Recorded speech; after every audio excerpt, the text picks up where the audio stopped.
I'm really excited to share with you some findings that really surprised me about what makes companies succeed the most, what factors actually matter the most for startup success.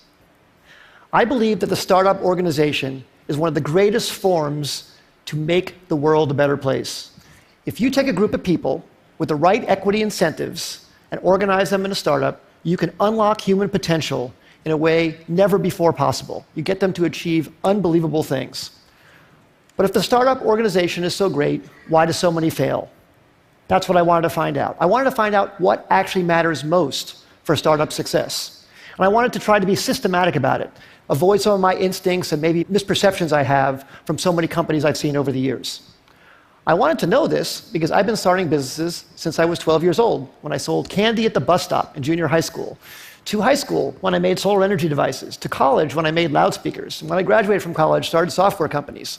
And 20 years ago, I started Idealab, and in the last 20 years, we started more than 100 companies, many successes and many big failures. We learned a lot from those failures. So I tried to look across what factors accounted the most for company success and failure. So I looked at these 5.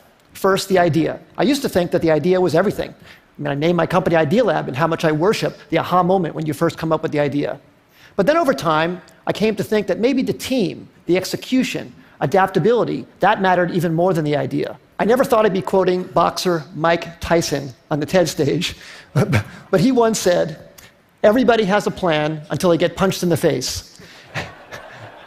And I think that's so true about business as well. So much about a team's execution is its ability to adapt to getting punched in the face by the customer. The customer is the true reality. And that's why I came to think that the team maybe was the most important thing. Then I started looking at the business model. Does the company have a very clear path generating customer revenues? That started rising to the top in my thinking about maybe what mattered most for success. Then I looked at the funding. Sometimes companies received intense amount of funding. Maybe that's the most important thing. And then, of course, the timing. Is the idea way too early and the world's not ready for it? Is it early, meaning you're in advance and you have to educate the world? Is it just right, or is it too late and there's already too many competitors? So I tried to look very carefully at these 5 factors across many companies. And I looked across all 100 Idealab companies and 100 non-Idealab companies to try and come up with something scientific about it. So first, on these Idealab companies, the top 5 companies, CitySearch, Cars Direct, GoTo, NetZero, Tickets.com, those all became billion-dollar successes. And the 5 companies on the bottom, Z.com, Insider Pages, MyLife, Desktop Factory, People Inc., we all had high hopes for, but didn't succeed. So I tried to rank across all of those attributes how I felt those companies scored on each of those dimensions. And then for non-Idealab companies, I looked at wild successes like Airbnb and Instagram and Uber and YouTube and LinkedIn, and some failures. Webvan, Cosmo, Pets.com, Flues, and Friendster. The bottom companies had intense funding. They even had business models in some cases, but they didn't succeed. I tried to look at what factors actually accounted the most for success and failure across all these companies, and the results really surprised me. The number one thing was timing. Timing accounted for 42% of the difference between success and failure. Team and execution came in second, and the idea, the differentiability of the idea, the unique idea, that actually came in third. Now, this isn't absolutely definitive. It's not to say that the idea isn't important. But it very much surprised me that the idea wasn't the most important thing. Sometimes it mattered more when it was actually timed. The last 2, business model and funding, made sense to me, actually. I think business model makes sense to be that low because you could start out without a business model and then add one later if your customers are demanding what you're creating. And funding, I think, as well. If you're underfunded at first, but you're gaining traction, especially in today's age, it's very, very easy to get intense funding. So now let me give you some specific examples about each of these. So take a wild success like Airbnb, everybody knows about. Well, that company was famously passed on by many smart investors because people thought, no one's going to rent out a space in their home to a stranger. Well, of course, people proved that wrong. But one of the reasons it succeeded, aside from a good business model, a good idea, great execution, is the timing. That company came out right during the height of the recession when people really needed extra money. And that maybe helped people overcome their objection to renting out their own home to a stranger. Same thing with Uber. Uber came out, incredible company, incredible business model, great execution too, but the timing was so perfect for their need to get drivers into the system. Drivers were looking for extra money. It was very, very important.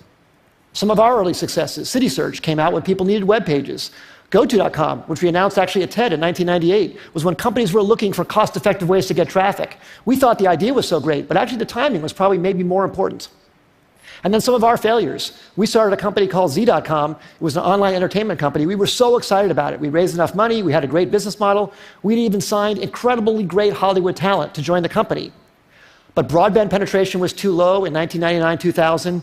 It was too hard to watch video content online. You had to put codecs in your browser and do all this stuff. And the company eventually went out of business in 2003. Just 2 years later, when the codec problem was solved by Adobe Flash, and when broadband penetration crossed 50% in America, YouTube was perfectly timed. Great idea, but unbelievable timing. And in fact, YouTube didn't even have a business model when it first started. It wasn't even it was certain that that would work out. But that was beautifully, beautifully timed. So what I would say in summary is execution definitely matters a lot. The idea matters a lot, but timing might matter even more. And the best way to really assess timing is to really look whether consumers are really ready for what you have to offer them, and to be really, really honest about it, not be in denial about any results that you see. Because if you have something you love, you want to push it forward, but you have to be very, very honest about that factor on timing. As I said earlier, I think startups can change the world and make the world a better place. I hope some of these insights can maybe help you have a slightly higher success ratio and thus make something great come to the world that wouldn't have happened otherwise. Thank you very much. It's been a great audience.